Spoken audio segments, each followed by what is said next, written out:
আমার রান্নার চ্যানেল তেলঝালে আপনাদেরকে আরও একবার স্বাগতম।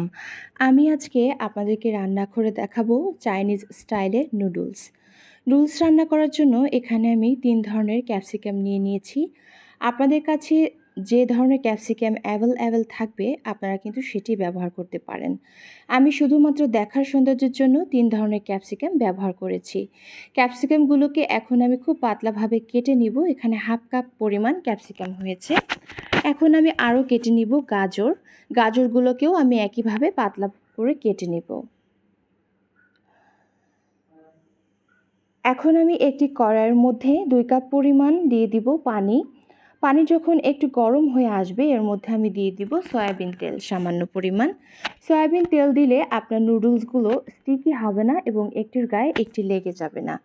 নুডলসগুলো কিন্তু খুব বেশি সিদ্ধ করা যাবে না এবং নুডলসগুলো যখন 80% সিদ্ধ হয়ে যাবে তখন কিন্তু ঠান্ডা পানি দিয়ে ভালোভাবে পানি ঝরিয়ে নিতে হবে।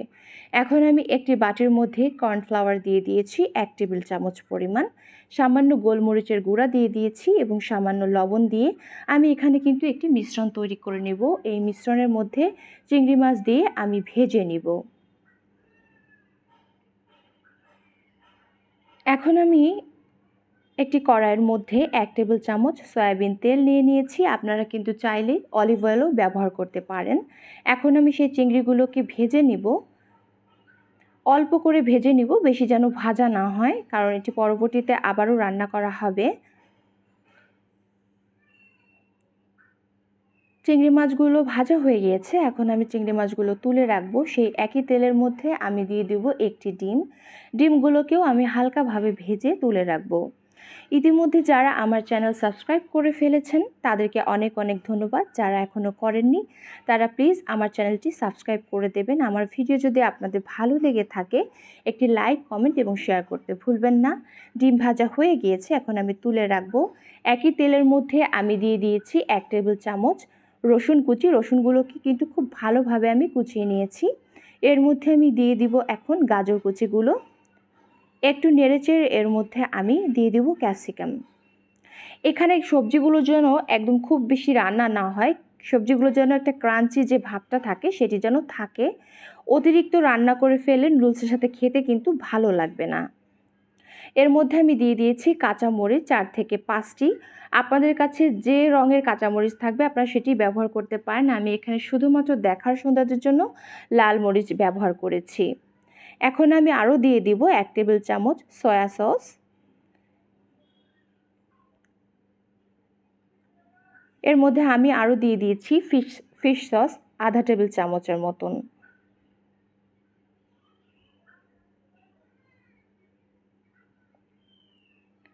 আপনারা যখন এই নুডলসের মধ্যে রান্না করবেন তখন কিন্তু একটু বুঝে শুনে লবণ ব্যবহার করবেন, কারণ যে সসগুলো আমি ব্যবহার করেছি সেখানে কিন্তু লবণ থাকে। আমি আরও দিয়ে দিয়েছি অয়েস্টার সস হাফ চামচের মতন। এখানে আমি দিয়ে দিয়েছি টমেটো সস 1 টেবিল চামচ। দিয়ে আমি ভালোভাবে নেড়েচেড়ে মিশিয়ে নিব সমস্ত উপকরণগুলো। চিংড়ি ভাজাগুলো দিয়ে দিয়েছি, এখন আরও দিয়ে দিব ডিম ভাজাগুলো দিয়ে আমি মিশ্রণগুলোকে ভালোভাবে নেড়েচেড়ে এর মধ্যে কিন্তু আমি নুডলস দিয়ে দিব।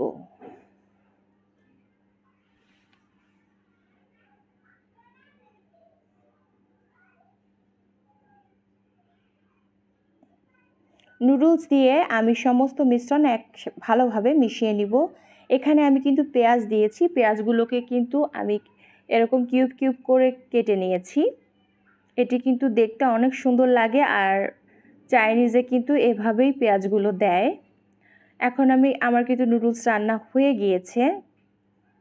দেখুন, খুব অল্প সময় ঘরে বসে কিন্তু আপনারা খুব সহজেই তৈরি করে ফেলতে পারেন।